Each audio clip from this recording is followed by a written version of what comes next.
الرجيم بسم الله الرحمن الرحيم وإذ ابتلى إبراهيم ربه بكلمات فأتمهن قال إني جاعلك للناس إماما قال ومن ذريتي قال لا ينال عهد الظالمين بارك الله لنا ولكم في القرآن العظيم ونفعنا وإياكم بالآيات والذكر الحكيم हजरत उलमाए किराम मुहतरम हाजिरीन एलाकार सर्वस्तरेर मुसलमान भाइयेरा आमार ओ आमार पर्दानिशीन मा ओ बोनेरा पवित्र कुरानेर जे आयात आमी आपनादेर सामने तिलावत करेছি ताते आल्लाह बोलेन स्मरण करो तखनकार घटना जखन आल्लाह इब्राहिम आलैहिस सालाम के कतगुली कठिन परीक्षा दिएছিলেন असाधारण कठिन परीक्षा एर मध्य एकटा परीक्षा छिलो नमरुद कर्तृक ज्वलंत अग्निकुंडे निक्षेप करार परीक्षा और एकटा छिलो एकमात्र तरुण सेले इस्माइल आलैहिस सालाम के आल्लाहर मोहब्बते कुरबानी करे फेलार परीक्षा এই ধরনের বেশ কতগুলি কঠিন পরীক্ষা নিয়েছিলেন আল্লাহ ইব্রাহিম আলাইহিস সালাম সবগুলি পরীক্ষায় যখন ইব্রাহিম আলাইহিস সালাম পাস করলেন তখন আল্লাহ ইব্রাহিম আলাইহিস সালামকে বললেন আমি আপনাকে মানুষের ইমাম বানাবো দুই শ্রেণীর মানুষের মধ্যে সমাজের লোকের ইমাম হওয়ার যোগ্যতা থাকে প্রথম শ্রেণীর হলেন নবীগণ আর দ্বিতীয় শ্রেণীর হলেন আলেমগণ যারা নবীও না আলেমও না তাদের মধ্যে মানুষের ইমাম হওয়ার যোগ্যতা থাকে না যেমন ধরেন নবী তো বর্তমান দুনিয়াতে নাই आलेम ना एमन एकजन लोकके यदि आपनी मागरिबेर नामाजेर इमाम नियुक्त करे तार पिछने नामाज पढ़ेन बोलेन तो नामाज की शुद्ध हबे हबे ना प्रमाण हইল आलेम ছাড়া नबीर परे आलेम ছাড়া इमाम हওয়ার যোগ্যতা আর কারো মধ্যে নেই কাজেই মানুষের ইমাম হওয়ার प्रथम श्रेणीर योग्य हलेन नबीगण और द्वितीय श्रेणीर योग्य हलेन आलेमगण आल्लाह जे इब्राहिम आलैहिस सालाम के बोललेन इमाम बनाबेन आपनारा कि मने करेन द्वितीय श्रेणीर इमाम ना प्रथम श्रेणीर ताहले सारमर्म दाঁড়ালো आपनाके आमी नबी बानाबो এই কথা শুনে इब्राहिम आलैहिस सालाम आल्लाहर काছে आवेदन करलेन हे आल्लाह शुधु आमाके नय आमार आउलाददेरकेও আপনি নবী বানান আল্লাহ বলেন আমি নবী বানাই আওলাদ হওয়ার ভিত্তিতে নয় আমি নবী বানাই বেগুনাহ হওয়ার ভিত্তিতে আপনার আওলাদের মধ্যে যারা গুনাহগার হবে এরা আপনার আওলাদ হওয়া সত্ত্বেও আমি নবী বানাবো না আপনার আওলাদের মধ্যে অনেক নবী আমি বানাবো যারা হবে বেগুনাহ তাহলে আল্লাহ কি নবীর আওলাদ হলে নবী বানান না বেগুনাহ হলে নবী বানান এর একটা উদাহরণ দেখেন इब्राहिम अलैहिस्सलामेर प्रथम छेलेर नाम छिलो इस्माइल अलैहिस्सलाम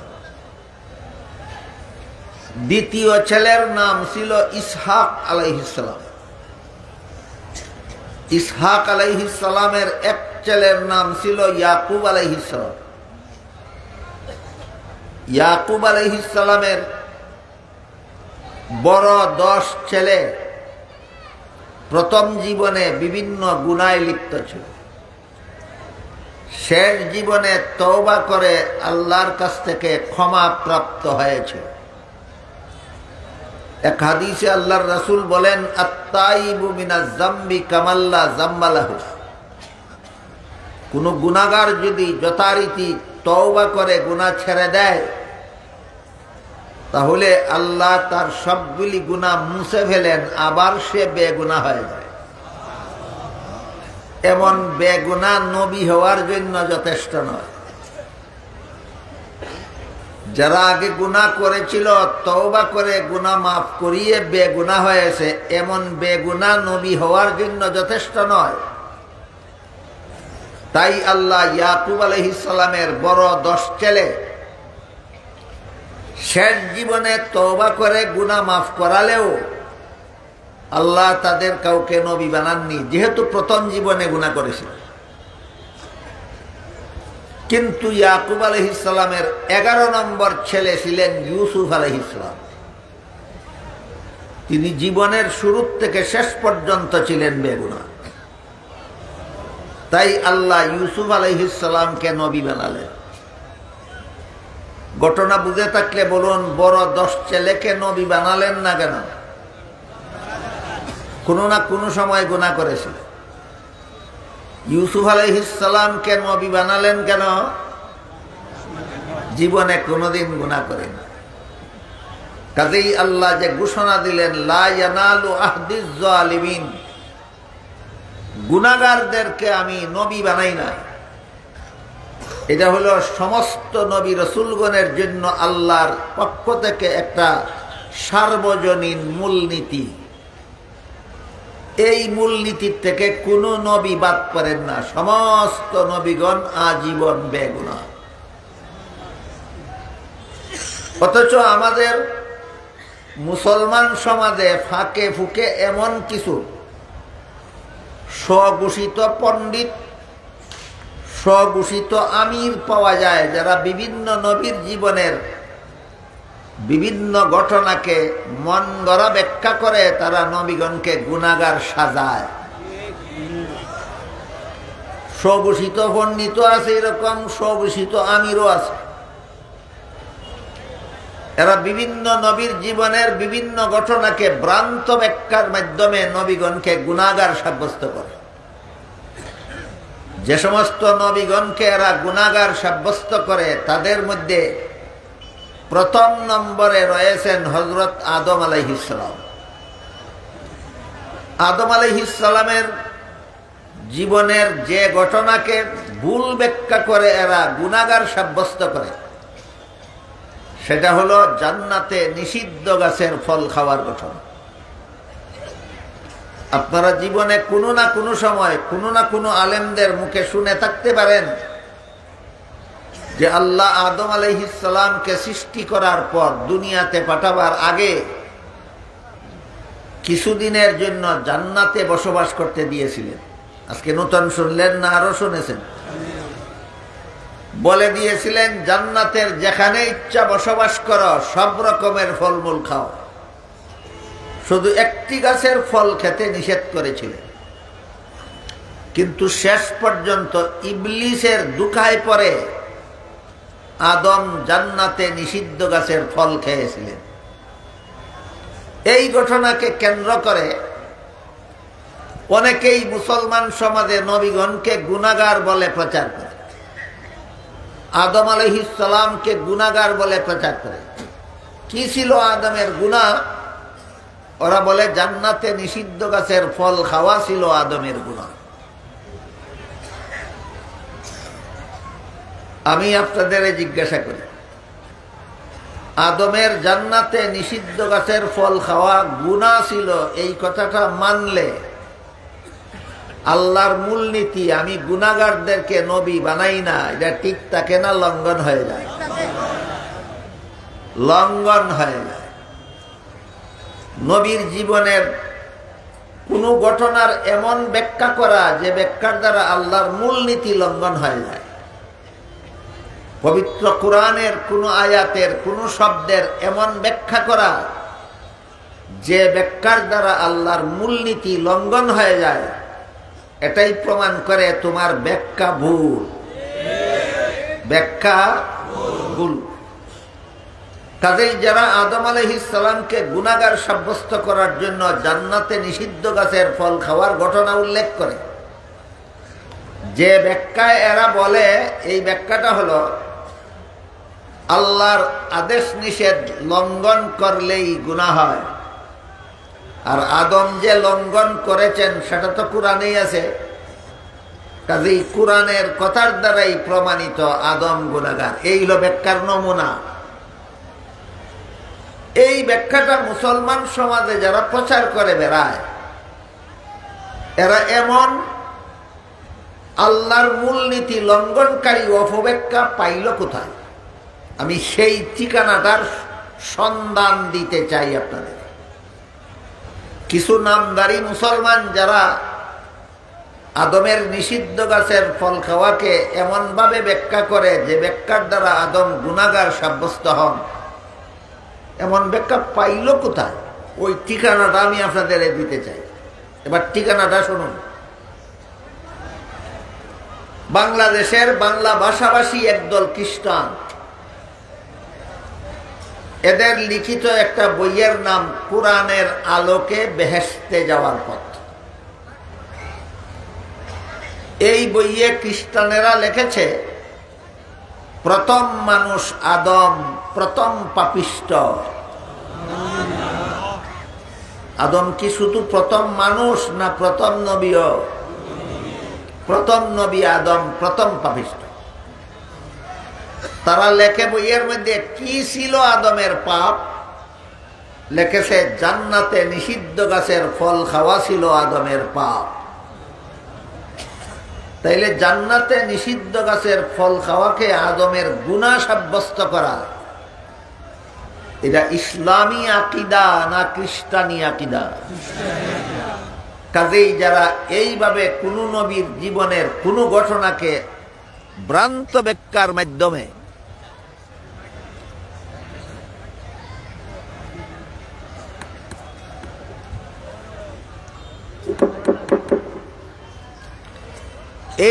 যারা কোন নবীর জীবনের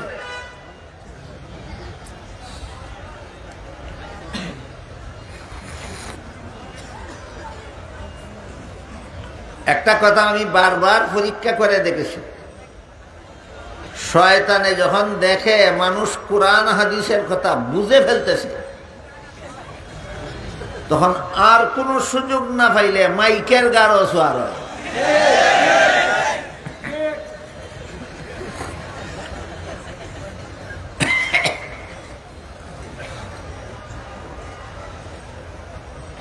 এইভাবে জীবনের যে কোনো নবীর জীবনের যে কোনো ঘটনাকে মন গড়া ব্যাখ্যা করে নবীকে গুনাহগার সাব্যস্ত করা, এটা ইসলামী মতবাদ নয়, খ্রিস্টানি মতবাদ। তাই মুসলমান পরিচয় দিয়া যারা এই কাজটা করে, এরা ইচ্ছায় হোক অনিচ্ছায় হোক, বুঝে হোক না বুঝে হোক, জেনে হোক না জেনে হোক, এরা মুসলমান সমাজে খ্রিস্টানদের পক্ষ থেকে দালালি করে। যারা বলে কোন নবী গুনাহগার, এরা খ্রিস্টানদের দালাল। সেই বইয়ে খ্রিস্টানেরা আরো লিখেছে, এই পাপিষ্ট আদমের বংশে যত নবী জন্মগ্রহণ করেছে সবগুলি নবী জন্মগত পাপিষ্ট। কি ছিল অন্যান্য নবীর পাপ? লেখে পাপিষ্ট আদমের বংশে জন্ম হওয়াটাই তাদের পাপ।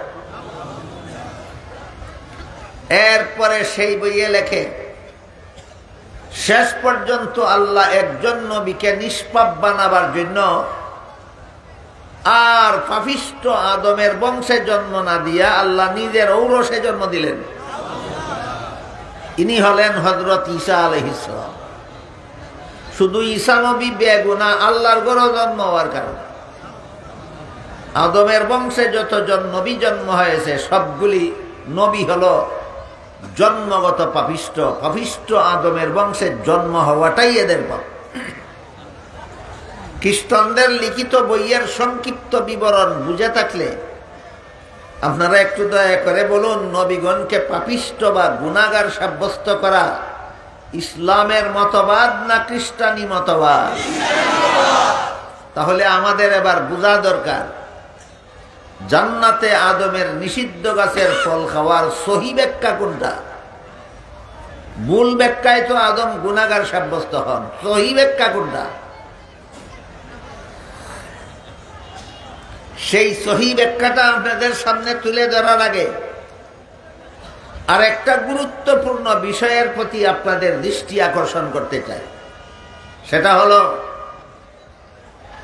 এমন যথেষ্ট মানুষ আমাদের সমাজে বর্তমানে বাস করে যারা মুসলমান সমাজে খ্রিস্টানি মতবাদ প্রচার করে বেড়ায় বিভিন্ন নবীগণকে গুনাহগার সাব্যস্ত করার মাধ্যমে, আর সমাজের সমস্ত মুসলমানদেরকে ঐক্যবদ্ধ হওয়ার দাওয়াত দেয়। নবীগণকে গুনাহগার সাব্যস্ত করে আর ঐক্যবদ্ধ হওয়ার দাওয়াত দেয় মুসলমানদের। এই দাওয়াতের পক্ষে তারা কোরআনের আরেকটা আয়াতকে দলিল হিসাবে ব্যবহার করে। সেটা হলো সূরা আলে ইমরানের 103 নম্বর আয়াত। সেখানে আল্লাহ বলেছেন, ওয়াতাসিমু বিহাবলিল্লাহি জামিআন ওয়া লা তাফাররাকু। আয়াতের শাব্দিক অর্থ হলো, হে মুমিন মুসলমানেরা, তোমরা আল্লাহর রশিকে শক্তভাবে ধারণ করার মাধ্যমে ঐক্যবদ্ধ হও। মুফাসসিরিনে কেরাম লিখেছেন, এখানে আল্লাহর রশি বলতে আল্লাহ তার দ্বীন বুঝাইছে। সারমর্ম হলো, হে মুমিন মুসলমানেরা, তোমরা আল্লাহর দ্বীন পালনের মাধ্যমে ঐক্যবদ্ধ হও। বুঝে থাকতে বলুন, আল্লাহ শুধু ঐক্যবদ্ধ হওয়ার কথা বলেছেন না কিভাবে ঐক্যবদ্ধ হবে তাও বলেছেন। কিভাবে ঐক্যবদ্ধ হবে? আল্লাহর দ্বীন পালনের মাধ্যমে ঐক্যবদ্ধ। নবীগণকে গুনাহগার মনে করা দ্বীন নয়, বদ্দীন। নবীগণকে গুনাহগার মনে করা দ্বীনের কাজ না বদ্দীনের কাজ? যারা বদ্দীনের কাজ করে, যারা বদ্দীন, তাদের সাথে আল্লাহ মুসলমানদের ঐক্যবদ্ধ হওয়ার কথা বলেছেন। কাজে এমন বদ্দীন যারা নবীগণকে গুনাহগার সাব্যস্ত করে, এরা যদি কোনো সময় আপনাকে বলে যে আল্লাহ কোরআনে বলেছেন ঐক্যবদ্ধ হও, সাথে সাথে বলবেন তোমার মতো বদ্দীনের সাথে ঐক্যবদ্ধ হওয়ার কথা আল্লাহ কোরআনে বলেননি, আল্লাহ দ্বীনদারের সাথে ঐক্যবদ্ধ হওয়ার কথা বলেছেন। যেমন সূরা শুরার 13 নম্বর আয়াতে আল্লাহ বলেছেন আকিমুদ্দিন। এখানে দ্বীন শব্দকে আল্লাহ ইসলামের বিশুদ্ধ মতবাদ অর্থে ব্যবহার করেছেন। আয়াতের অর্থ হলো, তোমরা ইসলামের সহি আকীদায় অটল থাকো। সহি আকীদা শব্দ দুইটা কোরআনের ভাষা, আরবি ভাষা। বুঝতে যদি কারো অসুবিধা হয় এই জন্য বাংলায় কইলাম, বিশুদ্ধ মতবাদ। সূরা শুরার 13 নম্বর আয়াতে যে আল্লাহ বলেছেন আকিমুদ্দিন, এর অর্থ হলো তোমরা ইসলামের বিশুদ্ধ মতবাদে অটল থাকো। ইসলামের বিশুদ্ধ মতবাদকে এখানে দ্বীন বলা হয়েছে। নবীগণকে বেগুনাহ মনে করা ইসলামের বিশুদ্ধ মতবাদ। কাজেই ইসলামের বিশুদ্ধ মতবাদ পালনের মাধ্যমে সূরা আলে ইমরানের 103 নম্বর আয়াতে আল্লাহ মুসলমানদেরকে ঐক্যবদ্ধ হতে বলেছেন। ইসলামের নামে ভ্রান্ত মতবাদ পোষণ করা দ্বীন নয়, বদ্দীন। বদ্দীনের সাথে ঐক্যবদ্ধ হওয়ার কথা আল্লাহ কোরআনে বলেননি। আমি কি বিষয়টা আপনাদেরকে বুঝাতে পারলাম? সূরা আলে ইমরানের 103 নম্বর আয়াতে আল্লাহ বলেছেন, মুসলমানেরা তোমরা বদ্দীনের সাথে ঐক্যবদ্ধ হও না দ্বীনদারের সাথে? ইসলামের নামে ভ্রান্ত মতবাদ পোষণকারী দ্বীনদার না বদ্দীন? ইসলামের বিশুদ্ধ মতবাদ পোষণকারী হলো দ্বীনদার। তাই আল্লাহ কোরআনে দিনদারের সাথে ঐক্যবদ্ধ হওয়ার কথা বলেছেন, বদ্দিনের সাথে নয়। এই কথাটা এই মুহূর্তেই সমস্ত মুসলমানের জানা এবং বোঝা দরকার। আন্দোলন শুরু হয়ে গেছে বাংলাদেশে, সরল মুসলমানদেরকে ঐক্যের নামে দুঃখা দিয়া বদ্দিনের পাল্লা ভারী করার আন্দোলন। এই জন্য এখনই সতর্ক হওয়ার সময়। আল্লাহ কোরআনে মুসলমানকে কোনো বদ্দিনের সাথে ঐক্যবদ্ধ হওয়ার কথা বলেননি, দিনদারের সাথে ঐক্যবদ্ধ হতে বলেছেন। তাহলে নবীগণকে গুনাহগার মনে করা দিনদারের কাজ না বদ্দিনের কাজ? এদের সাথে কোনো মুসলমানকে ঐক্যবদ্ধ হতে আল্লাহ বলেন। যারা নবীগণকে বেগুনাহ মনে করেন, এটা হলো ইসলামের বিশুদ্ধ মতবাদ, এটা মেনে নিয়ে আল্লাহ মুসলমানকে ঐক্যবদ্ধ হতে বলেছে। এবার আমরা বোঝার চেষ্টা করব, জান্নাতে আদমের নিষিদ্ধ গাছের ফল খাওয়ার সহি ব্যাখ্যা কি? যারা ভ্রান্ত ব্যাখ্যা করে তারা বলে আল্লাহর আদেশ নিষেধ লঙ্ঘন করলেই গুনাহ হয়, আর আদম তো লঙ্ঘন করলেন বলে কোরআনেই আছে, কাজেই কোরআনের দ্বারাই প্রমাণিত আদম গুনাহগার। এটা তাদের ভ্রান্ত ব্যাখ্যা, এটা বিশুদ্ধ ব্যাখ্যা নয়। বিগত 1300 বছরের ভিতরে হকপন্থী মুফাসসিরিনে কেরাম, সঠিকপন্থী মুফাসসিরিনে কেরাম, হক্কানি মুফাসসিরিনে কেরাম, আহলে সুন্নাত ওয়াল জামাতের মুফাসসিরিনে কেরাম যত তাফসীরের কিতাব লিখেছেন, সবগুলি তাফসীরের কিতাবে জান্নাতে আদমের নিষিদ্ধ গাছের ফল খাওয়ার সহি ব্যাখ্যা অনেকগুলি লেখা আছে, একটা দুইটা নয়, অনেকগুলি।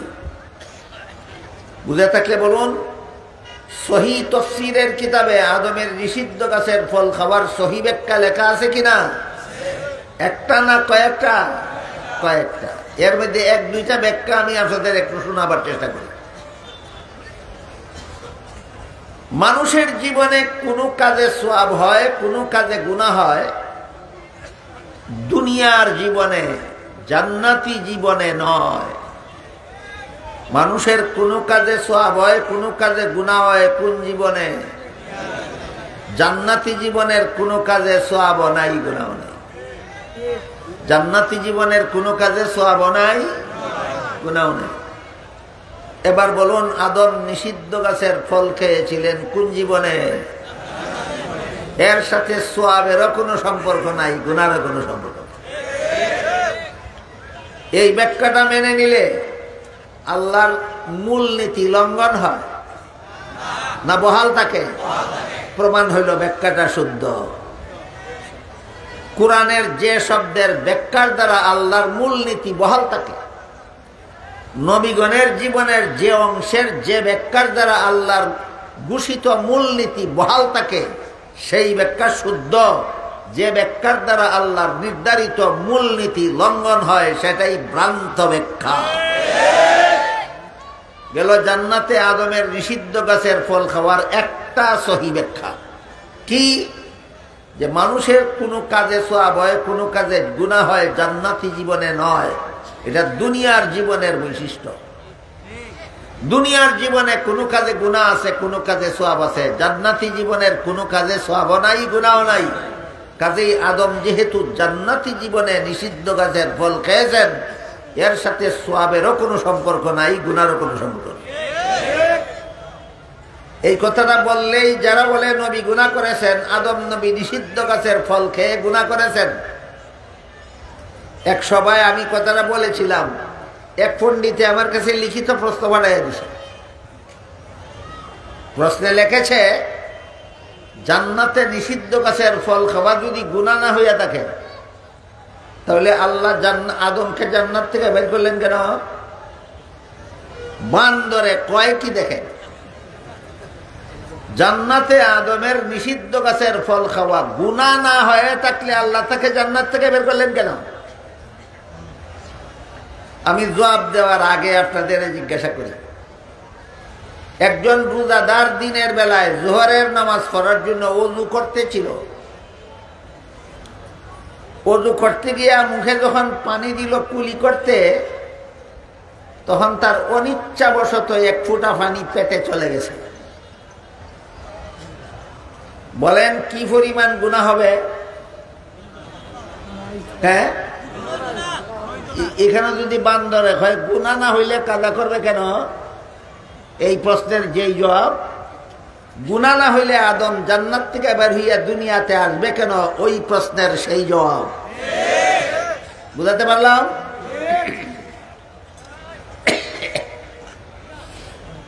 কাজেই উযু করার সময় রোজাদারের কুলির সময় যদি তার অনিচ্ছাবশত এক ফোঁটা পানি পেটে চলে যায়, তার গুনাহ হয় না, কিন্তু রোজাটা অবশ্যই কাজা করতে হয়। ঠিক তেমনি ভাবে জান্নাতে আদম জেনে শুনে ইচ্ছাকৃত ভাবে আল্লাহর আদেশ লঙ্ঘন করেননি। এবার শুনেন সেটা কিভাবে।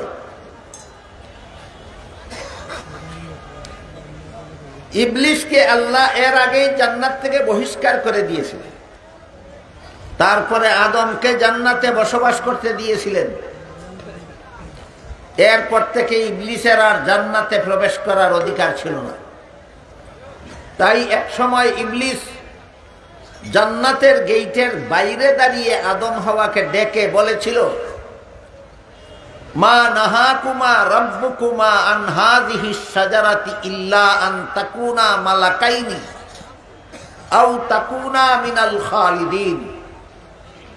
এই আয়াতের ব্যাখ্যায় মুফাসসিরিনে কেরাম লিখেছেন, ইবলিস আদমকে কিভাবে ভুল বুঝাইছিল। বলেছিল, আদম হাওয়া দেখো, আল্লাহ তোমাদেরকে জান্নাতের একটা গাছ দেখাইয়া বলছেন এই গাছের ফল খাবে না। তোমরা বুঝে নিয়েছো এই জাতের কোনো গাছের ফল খাবে না। তোমরা বুঝতে ভুল করেছ। আল্লাহ এই জাতের কোনো গাছের ফল খাবে না বলেননি, আল্লাহ শুধু একটা গাছের ফল খাবে না বলেছেন। আর তোমরা বুঝে নিছো এই জাতের কোনো গাছের ফল খাবে না। তোমরা ভুল সংশোধন করো। আল্লাহ যেই গাছ দেখাইয়া বলছেন এই গাছের ফল খাবে না, এই গাছের ফল খাইও না, এই জাতের আরেকটা গাছের ফল খাও, এতে তোমরা চিরস্থায়ী জান্নাতবাসী হয়ে যাবে।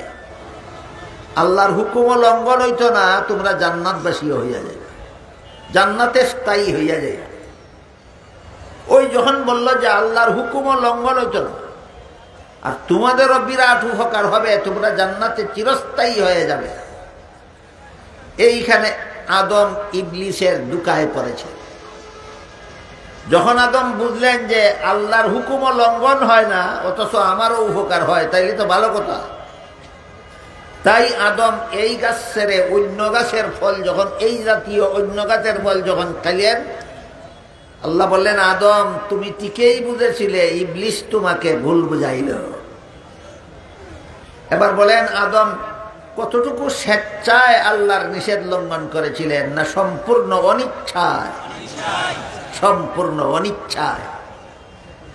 রোজাদার কুলি করার সময় তার গলার ভিতরে এক ফোঁটা পানি ঢুকে গেল, স্বেচ্ছায় না অনিচ্ছায়? আদমেও নিষিদ্ধ গাছের ফল খেয়েছিলেন অনিচ্ছায়। রোজাদারের গুনাহ হইছে না, কিন্তু রোজা কাজা করা লাগছে। আদমের গুনাহ হইছে না, কিন্তু দুনিয়াতে আসা লাগছে। বিষয়টা বুঝাতে পারলাম? আজকের মতো দুইটা ব্যাখ্যা শুনাইলাম কি কারণে আদমের গুনাহ হইল। আরেকটা উদাহরণ বলি। আল্লাহ পাক রব্বুল আলামিন রোজাদারকে কতক্ষণ পর্যন্ত খাওয়া দাওয়া করবে আর কতক্ষণ রমজান মাসে খাওয়া দাওয়া বন্ধ রাখবে তার বিধান দিয়া বলেন, ফাকুলু ওয়াশরাবু হাত্তা ইয়াতাবাজ্জানা লাকুমুল খাইতুল আসওয়াদ আবয়াদু মিনাল খাইতিল আসওয়াদি মিনাল ফাজর সুম্মা আতিম্মুস সিয়ামা ইলাল লাইল। আল্লাহ বলেন, হে রোজাদারেরা, তোমরা ততক্ষণ পর্যন্ত সেহরি খাও যতক্ষণ পর্যন্ত সাদা সুতা আর কালো সুতা পৃথকভাবে দেখা না যায়। আয়াত নাজিল হওয়ার পরে একজন সাহাবী এক পায়ে একটা সাদা সুতা বাঁধলেন আর এক পায়ে একটা কালো সুতা বাঁধলেন, এরপরে সেহরি খাওয়া শুরু করলেন। যতক্ষণ পর্যন্ত সুতা কোনটা সাদা আর কোনটা কালা বোঝা না যায় ততক্ষণ সেহরি খাইবে।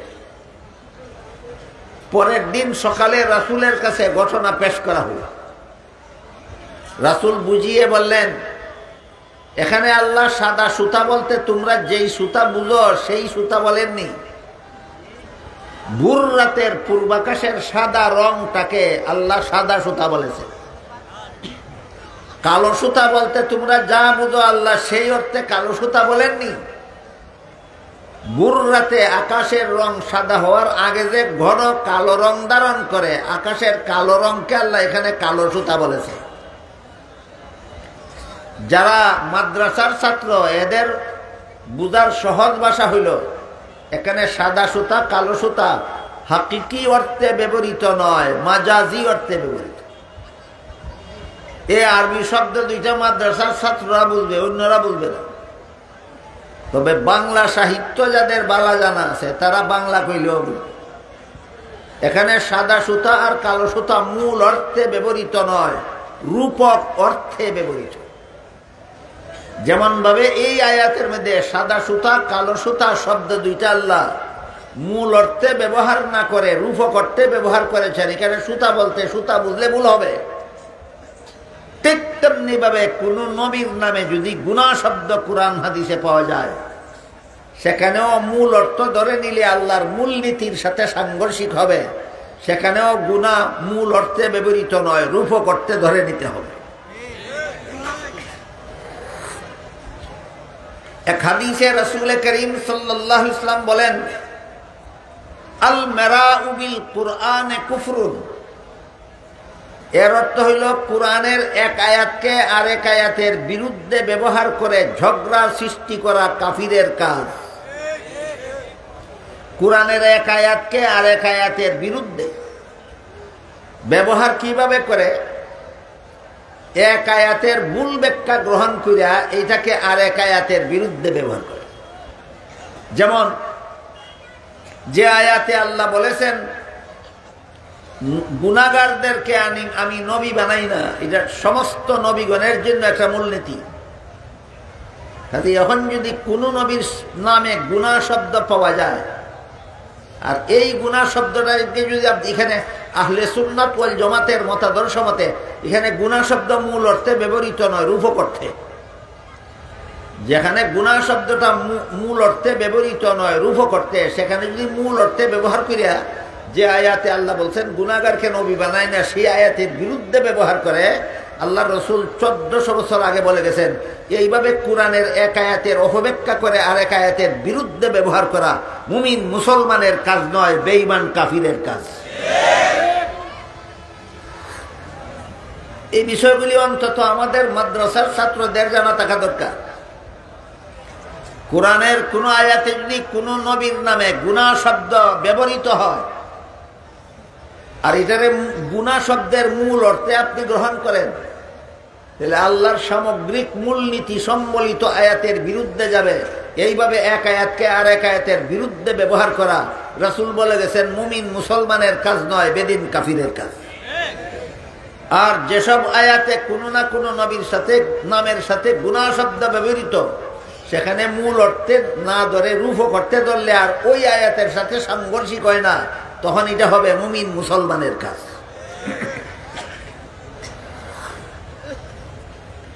আরেকটা উদাহরণ দিচ্ছি শুনুন। আল্লাহ পাক রব্বুল আলামিন বলেন, সুম্মা আতিম্মুস সিয়ামা ইলাল লাইল, সুবে সাদিকের পূর্ব পর্যন্ত সেহরি খাও, সুবে সাদিকের পর থেকে খানা পিনা বন্ধ করো, সূর্য অস্ত যাওয়া পর্যন্ত খানা পিনা বন্ধ রাখো।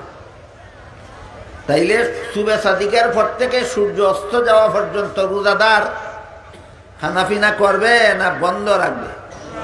এটা আল্লাহর বিধান।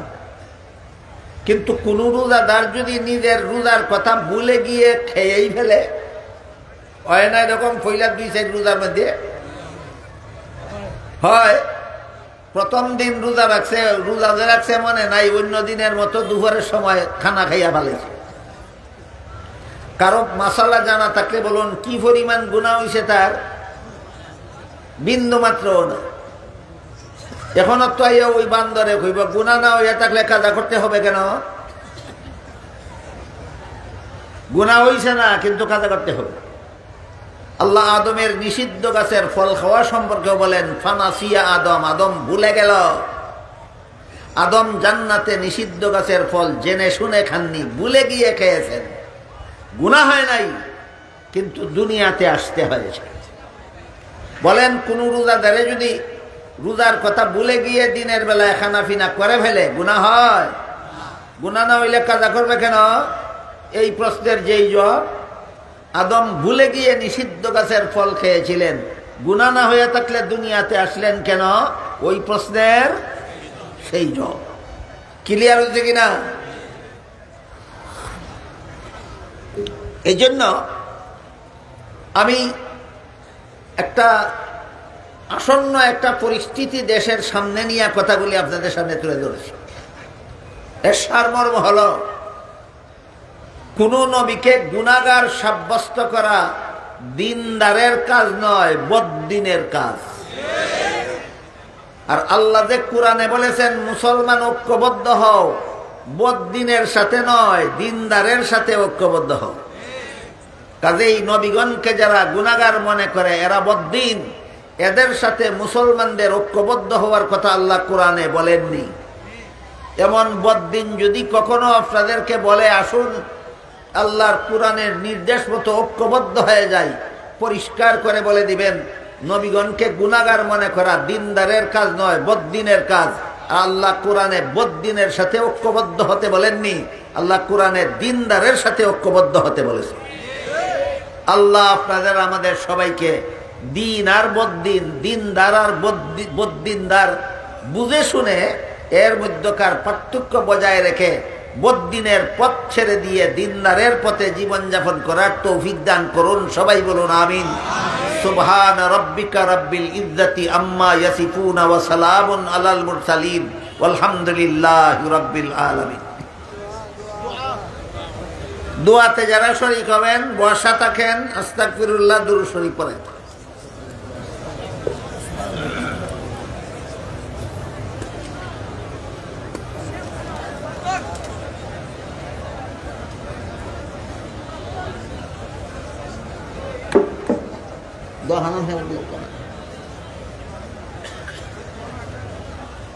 اللهم صل على سيدنا ونبينا ومولانا محمد وعلى آله وأصحابه وبارك وسلم كما تحب وترضى عدد ما تحب وترضى.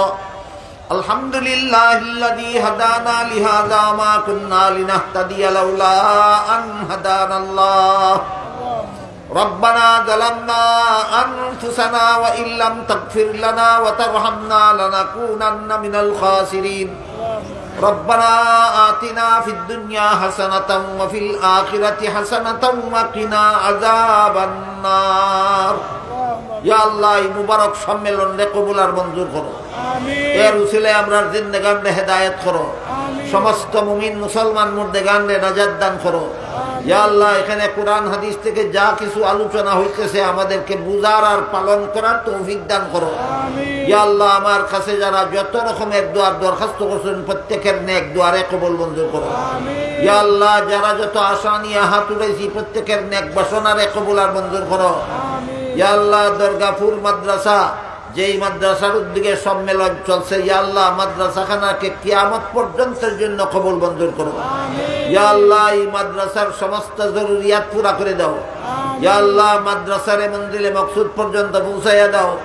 মাদ্রাসার খেদমতে চান্দা দিয়া, সাহায্য দিয়া, সহযোগিতা করিয়া, লজিং দিয়া, পরামর্শ দিয়া, শ্রম দিয়া, পড়াইয়া, লজিং দিয়া যারা যতভাবে সাহায্য সহযোগিতা করতেছেন, ইয়া আল্লাহ তাদের সবাইকে দিনের খালেস খাদেম হিসাবে কবুল মঞ্জুর করো। ইয়া আল্লাহ, মাদ্রাসার সমস্ত ছাত্রদেরকে ভবিষ্যতের ওয়ারাসাতুল আম্বিয়া বানিয়ে দাও।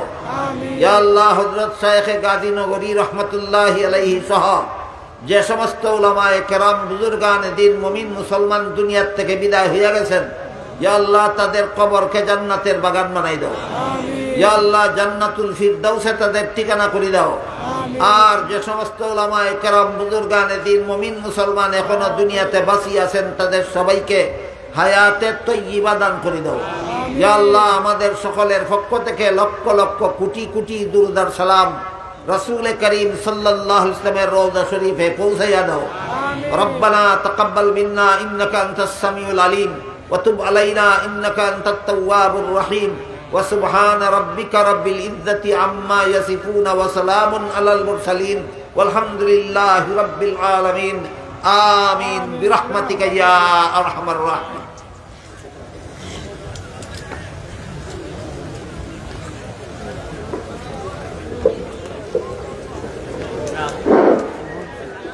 अल्हम्दुलिल्लाह का तकबीर जो नारे तकबीर अल्लामा हरसपुरी नारे तकबीर।